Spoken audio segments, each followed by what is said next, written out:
Truth, Murdo MacDonald-Bayne. No one can hate the reality in man, for God comes to us in the likeness of man. We are taught to see and love God in man.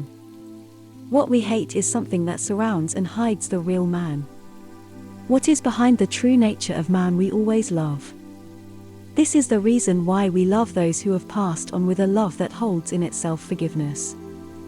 For we know in ourselves that we also need this forgiveness, not only forgiveness but forgetfulness of all that was unworthy of our true nature.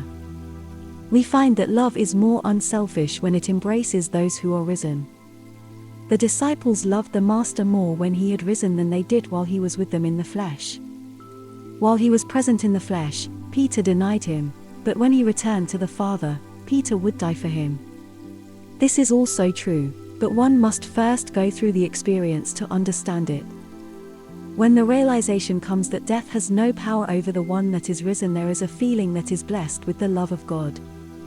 This can only be understood when one has come to the realization that everyone must pass the same way. The great truth changes the nature of our feelings towards others, but this truth is here now, and when we begin to realize it, we find that our feeling towards others changes here and now. This means our freedom from the results of our own actions towards others. Wisdom and love are our only true guides, and when we realize this truth, we see that there is no room in our lives for that which hinders our true expression. For when we discern that which hinders our true expression, we are washed by the word which is spoken of in Ephesians 5:26. This means the Spirit. The divine Spirit itself does the cleansing. Thus we receive our daily washing as we put away from us that sense of separation from the divine. For it is only by the retention of this separation does guilt remain in the heart. This is why Jesus bathed the feet of his disciples. You will remember the story when Peter refused to allow the Master to bathe his feet, saying that he was unworthy of such an act, that the Master should lower himself to bathe his disciples' feet, but Jesus made it plain that later they would understand the true meaning. A wonderful light is thrown on this dramatic incident of the Master in Luke 12:35-37. Keep your loins girt and your lamps lit, and be like men who are expecting their Lord and Master on his return from a marriage banquet, so as to open the door for him at once, when he comes and knocks. Blessed are those servants whom the Lord and Master finds awake when he comes. I tell you truly, he will gird himself, make them recline at table, and come forward to wait on them. When we are found prepared, the Lord will gird himself and serve us. This means that God grants our requests immediately we realize our relationship to him. In other words, that nature obeys us in proportion that we first realize her and obey her, so shall she give to us all her goods and serve us completely. The Lord becomes our humble servant immediately we obey him. This can be clearly seen in all walks of life, because the life principle is not something separate from ourselves but is the supporter of our individuality. The more we understand and obey the fundamental law of love thy neighbor as thyself, the more fully shall we be able to make specific application upon it. If I wash thee not, thou hast no part with me. These were the words of the Master.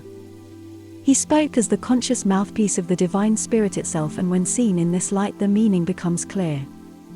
We are cleansed by the Spirit as we find ourselves one with the One in all. Energy and matter are inseparable, just as man and God are inseparable. When the most advanced science becomes the starting point for our religious philosophy, the world will come to understand that Spirit is the one and ultimate substance underlying all things. Truth is the search for first cause, and when we find truth, we find the cause behind all things. Thus we will have dominion over all things. Our consciousness is the outpicturing of the divine consciousness. By this consciousness we think, but the majority are not aware of it, and often man is unaware of the fact that he is thinking. The asylums are full of people who have failed to discern their own thinking and have allowed their thoughts to control them. We can dissolve all conditions in our minds and bodies by the power of the Spirit. Through divine chemicalization, all adverse conditions are dissolved away. This is the truth that sets us free. Truth casts out fear and all that is contrary to our true nature. If we will take time to discern our fears, we will see that it is this self-created force generated by our ignorance that paralyzes our nerves, reduces the circulation of the life's blood, affecting the entire mind and body. Ignorance in man is his ignorance of the truth. When truth is realized, people act naturally. This shows that ignorance has no principle in itself, therefore we learn that it has no power of its own, only truth has power. In Proverbs 24:3-5, 13-14, what builds a house is skill, it is erected by intelligence, and knowledge furnishes the rooms with all that is rare and pleasant. Wise men are better than warriors, brain is better than brawn. My son, eat honey, it is good, and honeycombs are sweet, so wisdom tastes. Truth must not only be established in the mind, but a knowing in the heart must be established so that it becomes habitual in your everyday life. Idols and images are but concepts in the mind, but truth is not a concept. Moses tells us that we must not carve any idols in the shape of anything in heaven above or on the earth below or in the sea. Ye shall not bow down to them or worship them. Exodus 20, verse L, states, God spoke these words, I am the Eternal, your God. You shall have no gods but me. Moses knew that there was the only one which was the creator of all, and that any other god was a false god created in the mind of ignorant man. And any image or idol was a forgery. Truth is all-inclusive. If there is not an all-inclusiveness, then there is no truth.